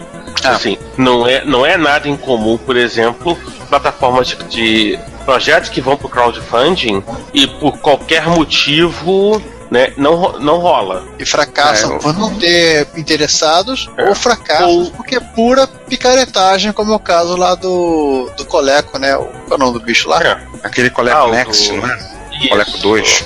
Lá o Coleco novo. Ou então, simplesmente, o pessoal não consegue segurar o rojão de pegar o crowdfunding e transformar em produto. Pegar uma ideia e transformar em produto. É assim, hoje em termos de MSX, o que eu acho que há mais possibilidade de ter coisa é o MSX da Tecnobyte, porque eu tô em contato, a gente tem contato mais próximo com a Tecnobyte, a gente sabe que o projeto tá andando. Antes que alguém pergunte, eu não sei o que vai ter na placa, tirando o que vocês já sabem, tudo que eu já sabia eu já falei pra vocês. Peraí, você sabe que tá andando e não tá andando em círculos, né? Que é o mais importante. Ele tá andando, a gente não sabe pra onde. Né? Se ele saiu da casa do Asa e tá caminhando, saiu de Belfort Roxo, ele já deve ter passado de Itaguaí, já deve ter passado de Queimados, coisas assim. É esse e aquele projeto do Warp 3 que ele tá indo pra onde? Porque ele não vem, ele tá fugindo da cidade, do estado, porque ele não volta e volta pra capital. É porque ele tá na beira da Dutra. Foi andar lá. No sentido Rio tem muito engarrafamento. Aí ele também tem um projeto do Warp 3 que, pra alegria de algumas pessoas, uma certa pessoa que nós conhecemos, tem MIDI. Pronto. Toda a comemoração que precisávamos. Esse eu acho também há uma chance de sair. O cara tem mostrado foto, tem mostrado como está sendo, tem documentação a respeito. Esses outros projetos que eu listei tem projetos ao longo dos anos. Então, assim, em projetos nos últimos 20 anos que eu tenho ouvido falar, eu listei todos que eu lembrava de cabeça, né? E olha que eu não listei aspirações. O Giovanni talvez lembre do MSX Cúbico. Sim. 64 MSX em... Era 16 e 80 arranjado na forma de um hipercubo. E daí vai. Viagem na maionese galáctica. Esses dois acho que eu tô vendo aí. Esse outro é o tipo que a gente para pra ver. Tem iniciativas interessantes, aquele MSX ARM. Também está sendo feito no Brasil, mas não tem tido mais notícias, como é que tá. Então, hoje em dia na atual conjuntura, ele não é um projeto necessariamente de um novo MSX, ele é mais uma placa de expansão para MSX, então ele acaba sendo meio diferente em concepção. Então hoje em dia a gente olha, acha bem, vamos ver onde é que isso vai dar, né? A gente para e bota as barbas de molho, vambora, vamos ver onde é que esse negócio vai parar. Aliás, em falar em parar, acabaram as notícias que abalaram o mundo, né? Acabaram as notícias que abalaram o mundo. Pra terminar, vamos falar dos comentários de podcasts e Retro Hits, aqui do Repórter Retro. Como se sabe, não comentamos. A gente não comenta porque não tem nenhum. Não, a gente não comenta porque a primeira coisa do Repórter Retro não se comenta sobre o Repórter Retro. Mas também ninguém comentou, nem dá pra dizer que a gente não vai comentar o comentário dessa pessoa. Porque... Na verdade, as pessoas entenderam também, né, a primeira lei do Repórter Retro. Assim acreditamos. Vamos lá. Episódio 63, né? Dossiê Atari 8-bits. Parte A. Aliás, um comentário, uma coisinha no Twitter, o nosso ouvinte, o Thiago Pexene, ele elogiou, gostou muito do episódio. Tava dando uma olhada outro dia no nosso Twitter. Ele elogiou muito, gostou muito, achou muito instrutivo. Elogiou o episódio e perguntou: quando é que vocês vão fazer um episódio da linha Sinclair?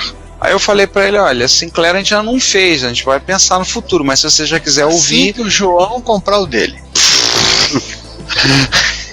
Isso aí, talvez antes do Isso talvez seja antes do fim do mundo. Mas eu falei pra ele que, olha, na falta do episódio sobre Sinclair, nós gravamos os Mano Parça do NGCast, Junix, Estranho, Rogério, eu e o João participamos no episódio, se não me engano, foi o NGCast número 9, sobre Sinclair. Então, na falta do nosso episódio sobre Sinclair, indicamos o podcast dos amigos. Um dia nós chega lá. Um dia a gente vai fazer. Não sabemos quando, mas vamos sair. Tá lá na lista. Essa lista é ótima, né? A gente elimina um item da lista e coloca 2. Agora estamos na lista volume 2, é um outro arquivo. Só tem um item. Porque deu Stack Overflow no primeiro arquivo, e aí o Giovanni, em vez de aumentar a memória, preferiu criar outro. É assim que o software anda. Não sabemos para que direção, mas tudo bem. Então, parte A do episódio 63, começamos com um comentário de um tal de Giovanni Nunes. Não sei se vocês conhecem. Você conhece esse cara, Giovanni? Já ouvi falar nesse sujeito. Ele resolveu fazer uma consideração em hipertexto de 2 piadas que passaram desaperceber durante a gravação. A primeira sobre o Atari 400, o Candy, e a segunda sobre o filho do pastor do Atari Basic. Quem quiser, clique lá e ria da piada. Eu não vou dizer o que é. Neste momento, integrantes da mesa de gravação estão clicando para rir um pouco. Né? Afinal de contas, a gente também merece dar uma risadinha de vez em quando. Do Candy foi boa. E nosso amigo, o Sérgio Vladivostok. Ótimo episódio, parabéns pelo trabalho de pesquisa e garimpagem, obrigado. Vou ter que escutar esse pelo menos umas 4 vezes para entender essa zona de nomes e projetos. Não, ele vai escurar, sei lá o que seja escurar.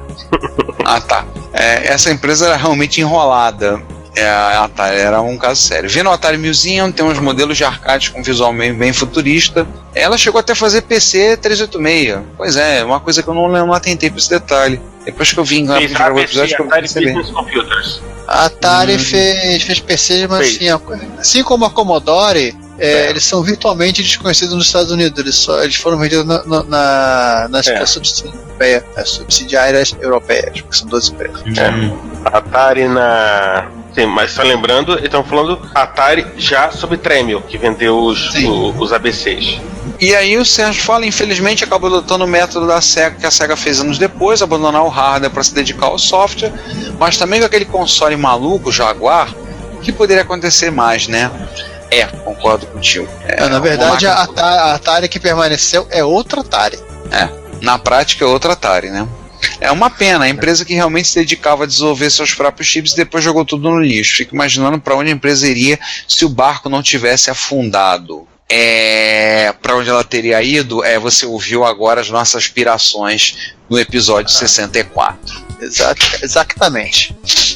E embaixo o Fernando Boalho comenta sendo ameaçado pelo Jason para poder comentar. Isso, né? Muito bom episódio, obrigado. Pra mim, Atari, além do que saiu no Brasil, era só mais aquele videogame interessante do filme Cloak and Dagger. O 5200. O 5200.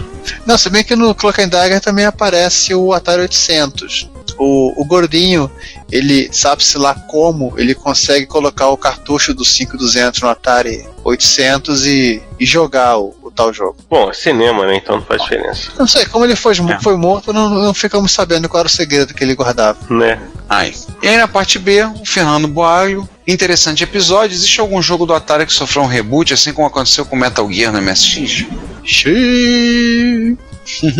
Eu tentei puxar um pouco de cabeça, no sentido de reboot, de começar de novo, né? Aguarde um minuto, por favor. No próprio Atari ST, alguns jogos sofreram, digamos, versões que são tecnicamente quase um reboot, como é o caso do Mon Patrol e o Space Invaders. São fora da... guardam o nome Atari, são outras equipes que desenvolveram. Inclusive o Space Invader do ST é bem engraçadinho, porque ele tem você pode jogar na versão clássica ou a versão que os aliens são mais coloridos. E tem um jogo da série Atari 8-bit, 800 LXE, que ele... um ogo. Você reclamou. É um ogo. É um ogo. Você não sabe o que é um ogo? Ogo é uma palavra de origem húngara, vista pelos hunos, que significa aquilo que você pode jogar de forma lúdica. É um jogo que é o relançamento do polonês Robo, que é chamado GNU Robo, é um porte, tanto com os gráficos originais quanto os gráficos aprimorados. E tem ele para Sony PSP, para Windows, GP2X, tem inclusive para outros consoles, tem para Amiga e por aí vai. Eu também poderia falar o Karateka, né? Mas o Karateka não vale, eu acho. Daí o Sérgio falou reboot Metal Gear no MSX? Ele não entendeu muito bem. Eu entendi o que o Fernando falou, entendeu? Ele falou versões de um jogo daquela plataforma feita para como a Sony fez com o Metal Gear no PlayStation, né? Aí o Sérgio complementou, ótimo episódio, nunca tive contato com o Atari 8-bit, só o videogame, espero o Dizão usar para ver como é. Dizem que o teclado é muito bom, ao menos o Ben Heck fala isso. Sim, e como ele é um cara que destrói computadores e teclados se for o caso, ele entende o que fala. E o Hernandes Fernandes resolveu criar polêmica. Ele fala do demo da Sabrina.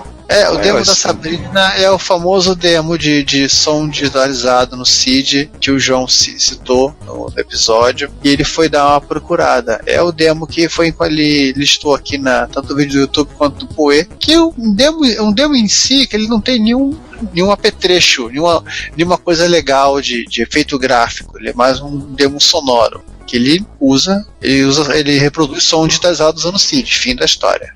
Foi sensacional na época, foi um dos primeiros a fazer isso. Hoje é meio que algo simples de ser implementado. Inclusive ele achou até o vídeo onde o demo foi baseado e, sinceramente, eu assisti 10 segundos desse clipe e eu fiquei tentando entender o que o diretor tinha na cabeça. Acabou, né? Acabou com esse efeito polêmico de falar do demo demo estranho. Que, aliás, é uma coisa curiosa. A gente falou no começo do episódio agora sobre o vídeo digital, né? Que era coisa fantástica. Também temos que lembrar também do áudio digital. Assim como era fantástico você digitalizar uma imagem, pegar uma coisa que existia no mundo físico real e jogar para dentro do computador, uma imagem estática, até uma pequena animação, também era fantástico você fazer o mesmo com arquivos sonoros. Quem é do MSI vai lembrar do Enfadonho Master Voice, o programa só funcionava com joystick. Tinha outros aplicativos. Tinha um tempo que, assim, era um sonho de consumo a digitalização. Sim. Né, a voz digitalizada, né, aquela estética meio Max Headroom de áudio. É uma espécie de zona intermediária do uso dos computadores, da interface do ser humano com o computador, onde a gente tem a digitalização de imagem, a digitalização de áudio, e o contrário também, né? A síntese de voz, que achávamos que o computador iria falar conosco. Hoje descobrimos que ele não quer falar com a gente. Ele é obrigado a falar com a gente. De vez em quando. Bem-vindo ao Avast. Não, nossa, eu não tô nem falando em Avast, mas assim, pensando mais, tipo, Cortana, Siri, não um pouquinho diferente. O Alexa da Amazon. A mulher da Avast, de vez em quando ela pede pra falar com a gente, é diferente. Ela quer que você pare o que você está fazendo para ouvir o que ela tem a dizer. Isso, que é muito importante o que ela tem a dizer. Antes ela acha, né? Acho que com isso a gente fechou, né? Acho que agora vai. Então fica um agradecimento então somente ao Eliezer, né, o Clax, quando tem mandado mensagem pelo Twitter com a gente. Fica um agradecimento ao pessoal que tem tweetado no grupo, mas sem agradecer a vocês que também têm comentado pelo Twitter, tem mandado mensagens. O Eliezer em particular, vez por outra, manda alguma coisa que acaba se tornando um post, uma notícia. Muito obrigado. Obrigado a vocês que nos ouviram até aqui. E eu não tô com vontade de falar mais nada. Tchau. Fui. Tá bom, então. Olha, tem um recado aqui do João e do Juan, que eles não puderam participar, mas eles agradecem pelas flores. Eu não sei quem mandou flores para eles, mas eles estão agradecendo. Cara, lembre-se daquela propaganda. Se um desconhecido te der flores, cuidado. Tá? Cuidado. Quem é esse desconhecido? Isso é impulso. Então, gente, encerrando a gravação encerrando o episódio 15 do Repórter Retro, o Repórter Retro branco, e iniciaremos dentro em breve o Repórter Retro 16. E vamos achar uma piada equivalente para 16K. Ficar pra próxima, gente. Valeu, tchau. Se você quer enviar um comentário crítico, construtivo, elogio ou colaborar com as erratas deste episódio, não hesite, faça. Você pode falar conosco através do Twitter, no usuário @retrocomputaria, pelo e-mail retrocomputaria@gmail.com ou colocando comentários no post desse episódio em www.retrocomputaria.com.br. Lembre-se sempre do que dizemos. Seu comentário é o nosso salário. Muito obrigado e nos vemos no próximo podcast. Thank you.